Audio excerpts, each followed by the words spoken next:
In today's episode, The Quiet Seller: How Introverts Master Sales and Influence by Victor Odasnac. Hey everyone, welcome to another deep dive. Today we're looking at Victor Odasnac's The Quiet Seller. Yeah. I'm so excited about this one. Mine too. Because it really challenges the idea that you have to be, that classic extroverted salesperson to really be successful in sales. And it's all about those quieter strengths and, the things that introverts often bring to the table. Yeah. So have you ever felt like selling just wasn't for you? Yeah. Like it wasn't a good fit?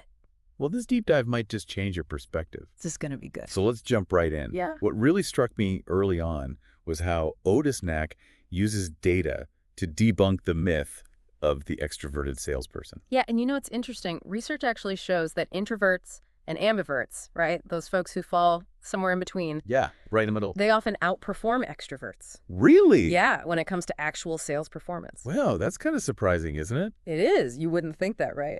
No, not at all. So what is it about introverts that makes them so effective in sales? Well, think about the qualities we often associate with introversion, like active listening, Yeah? empathy, and the ability to really understand someone else's perspective. Yeah? Those are crucial in sales. Yeah. Because it's not about pushing a product. Right. You're trying to solve a problem for somebody. Okay, so it's more about building trust and rapport than, delivering like a slick sales pitch. Exactly. Oh. Odasnac actually encourages a mindset shift. He says we need to reframe sales as helping. Okay. So instead of seeing yourself as someone who sells, think about being a problem solver. Someone who helps people find solutions for their needs. That makes a lot of sense. I think we've all felt that pressure from a salesperson. Oh, yeah. Who's just trying to close a deal, Absolutely. not really listening to what we need. Yeah. And that's where I think introverts can really shine. Totally. Odasnac gives this great example. Yeah. He talks about asking a client, what's your biggest challenge with problem area? It's such a simple question, but it shows you genuinely care. Right. It opens the door for a real conversation. Yeah, I'm starting to see how this could be a game changer. Totally. So if introverts are naturally inclined towards helping and problem solving, what are some other strengths they can use in sales? Preparation is a big one. Okay. Introverts are often meticulous planners, Yeah, we are. and this can be huge in sales. Yeah. Imagine walking into a meeting, having researched your client, Uh-huh. anticipating their needs, maybe even crafting a tailored presentation. Mm-hmm. That kind of preparation just breeds confidence. Yeah. Even if you're not the loudest voice in the room. So it's about knowing your stuff inside and out, Yes. rather than relying on, charm or charisma. Exactly. And because a lot of introverts actually prefer written communication. Yeah, for sure. Odasnac suggests we play to that strength. You can write compelling sales emails, proposals, even blog posts. Yeah, Showcase your expertise, connect with clients on your own terms. that's a great point. If you're more comfortable writing than you are making a cold call, For sure. why not use those skills to your advantage? Absolutely. But let's get real for a second. A lot of people, especially introverts, feel uncomfortable with this idea of selling Yeah. because it can feel inauthentic, like you're putting on an act. Right, like you're being fake. Yeah, exactly. Yeah. So how do we get past that? Well, that's a common concern, and Odasnac addresses it head on. Okay, good. He talks about what he calls the soft sell approach, Okay. which is all about building genuine connections Yeah. and offering value without being pushy. Okay, so what does that look like in practice? So let's say you're selling a software solution. Huh. Instead of launching into a feature-by-feature presentation, you can start by asking about their current workflow. What are their pain points? Uh-huh. What would their ideal solution look like? So it's almost like you're taking on the role of a consultant, Yes. trying to understand their needs before you even mention your product. Exactly. And once you've built that rapport, Yeah. you can offer insights and solutions that are tailored to their situation. I like that. That's like a doctor diagnosing a patient. They don't just prescribe the same medicine to everyone. Right. They listen carefully, ask questions, and then recommend a treatment plan that addresses that individual's needs. That analogy really clicks for me. It takes the pressure off trying to sell something. Right. And instead focuses on building trust and offering genuine help. Yeah. But I am curious, does this softer approach actually work? It does. Can introverts really close deals without resorting to, those classic sales tactics? They can. And in fact, Odasnac argues that this approach can be even more effective because it builds a stronger foundation for long-term relationships. Okay. People are more likely to buy from someone they trust, someone who gets them, Yeah. someone who understands their needs. That makes a lot of sense. So it's not about making a quick sale. Yep. It's about fostering loyalty Uh-huh. and creating those win-win situations. Exactly. And that's something we're going to explore even deeper as we continue this deep dive into the quiet seller. Awesome. I'm excited to keep going. Me too. So, this whole idea of building trust and rapport, it isn't just for sales, It's relevant in all sorts of situations. Yeah. Where we need to influence or persuade people, even in our everyday lives. Yeah, that's something Odasnac really highlights in the book. He does. He talks about how these quiet selling skills can apply to everything from negotiating with your landlord to convincing your kids to, eat their vegetables. Exactly. And one of the key principles he brings up is framing. Okay. It's not just what you say, but how you say it. Yeah, that makes sense. So, for example, if you're trying to get your team to adopt a new strategy, instead of focusing on the effort it'll take, highlight the positive impact it'll have. Okay. So instead of saying, this is going to require some extra work, you could say, this new approach will help us be more efficient and get better results for our clients. So it's about focusing on the why behind the request. Exactly. People are more likely to get on board if they see the benefits. Yeah, and how it helps them achieve their goals. Right, okay. And that brings us to another interesting point from the book, The Power of Silence. Oh, really? I know it sounds counterintuitive. It does, especially in like a sales context. Right.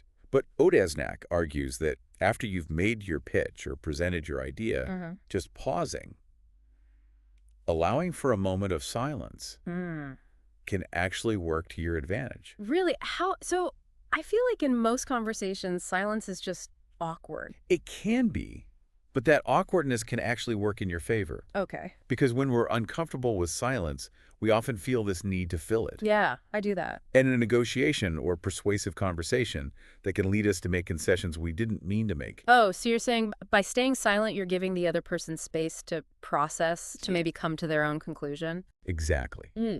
It's subtle, but powerful. Okay. It plays on our natural discomfort with silence. Yeah. Odasnac gives the example of a salary negotiation. Okay. You've just laid out your case for why you deserve a raise. Instead of jumping right into another argument, try pausing. Let the silence hang there. Okay. It might feel weird, but it can actually push the other person to offer a counterproposal that's better for you. Wow, that's a really interesting strategy. It is. It's almost like you're giving the other person a chance to convince themselves. Exactly. But what about those times when you need to be more assertive?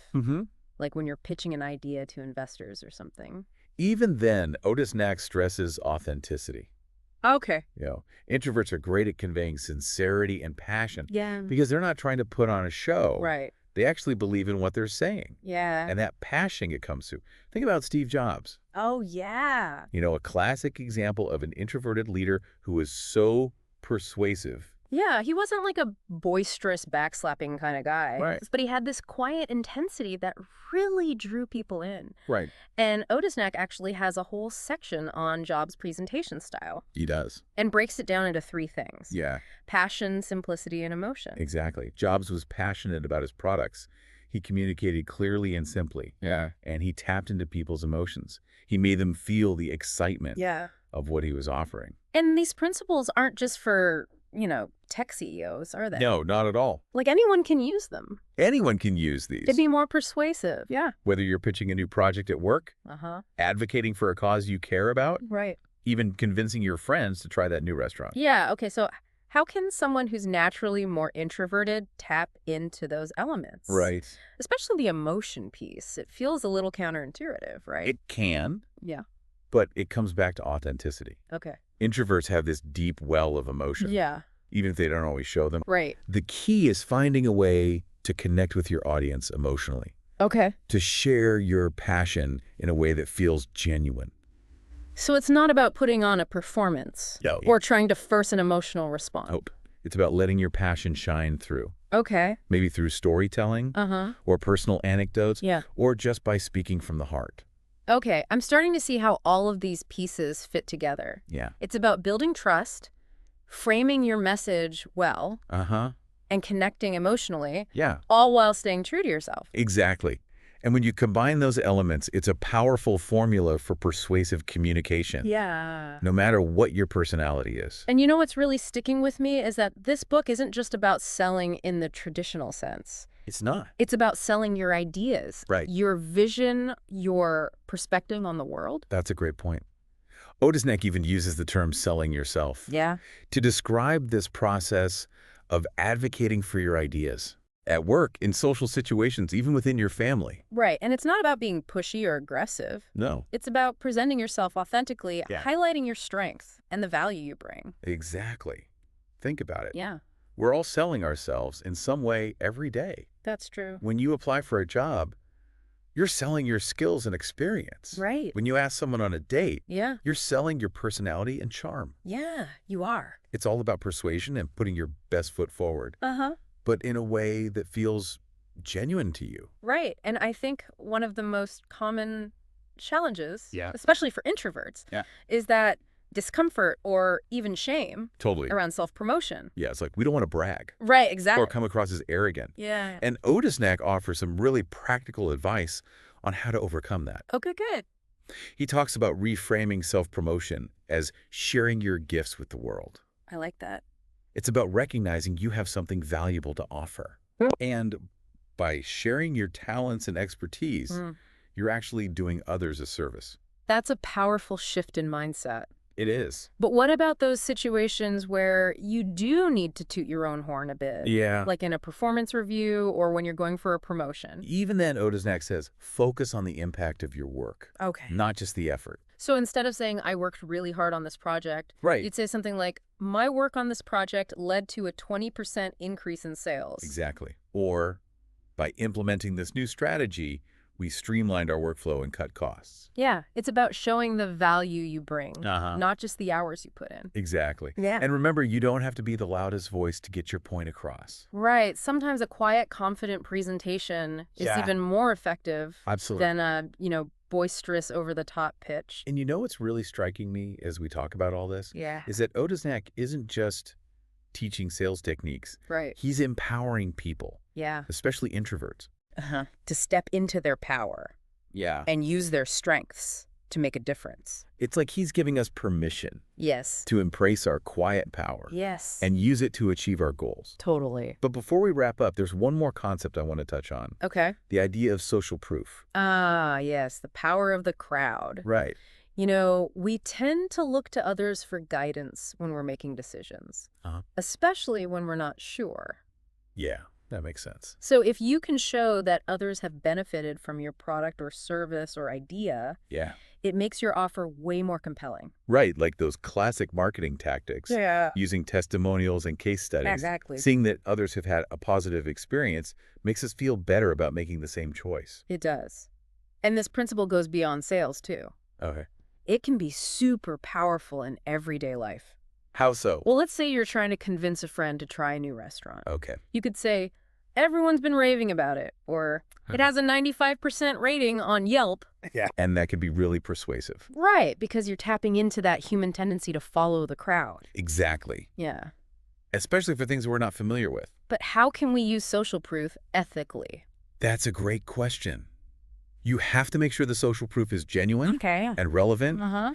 Don't cherry pick reviews Right. or use testimonials that are out of context. Yeah. Focus on showcasing real experiences Okay. that reflect the value you offer. Yeah. And remember, social proof is just one piece of the puzzle. Okay. It's not a magic bullet. Right. It's about having a whole approach to persuasion Yeah. that combines social proof with building trust, Uh-huh. framing your message, Right. and connecting emotionally. Exactly. Yeah. When you bring all those pieces together, you have a powerful formula for influence and persuasion Yeah. that can help you in all areas of life. Thinking about all this stuff from The Quiet Seller, I keep going back to that book, Quiet, The Power of Introverts. Oh, yeah, by Susan Cain. Yeah, exactly. You remember that one? We did a deep dive on that a while back. Oh, yeah, of course. That was a good one. Yeah, and it was so fascinating, right? It was all about those strengths that introverts have that are often overlooked. Uh-huh.